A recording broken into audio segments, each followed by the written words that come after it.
No comment na lang daw ang sagot ng Malacanang sa naging pahayag ni VP Sara kaugnay sa kontrobersyal na Pac Silica Project ng Amerika. Babala naman ng isang grupo halos walang pakinabang sa bansa ang proyekto. Ang detalye sa agenda report ni Ivy Reyes.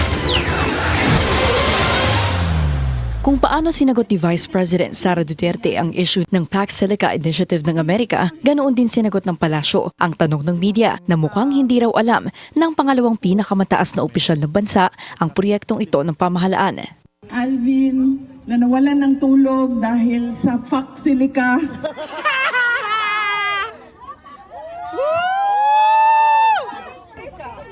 Alvin, if they cannot respect a no comment, you should not lose sleep over it. That is their problem. That is not your problem. I have no comment. Kung bakit ito ang naging sagot ng palasyo, kita naman daw sa video ng bise ang eksplanasyon, kaya no comment na lang. Sinagot din ng Malacanang ang mga panawagang buwagin ang proyekto na pinangungunahan ng Amerika dahil sa banta ng panghihimasok sa mga ancestral community at water and energy source. Isa ang non-profit research institution na Ibon Foundation sa mga kritiko nito dahil ang pangakong progreso ng Pac Silica ambon lang daw para sa mga Pilipino.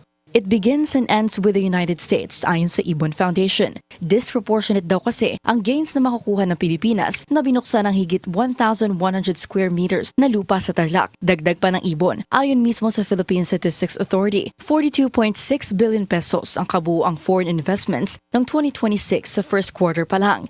Pero nasa 13,108 employment opportunities lang ang nabuksan ng mga ito. Kaya para sa institusyon, hindi worth it ang kakarampot na makukuha ng Pilipinas para ipagsangkalan ng bansa ang natural resources nito sa Amerika. Umingay ang proyekto na maging sentro ng usapin kung saan kukunin ang enerhiya at tubig na bubuhay sa itatayong data centers dito.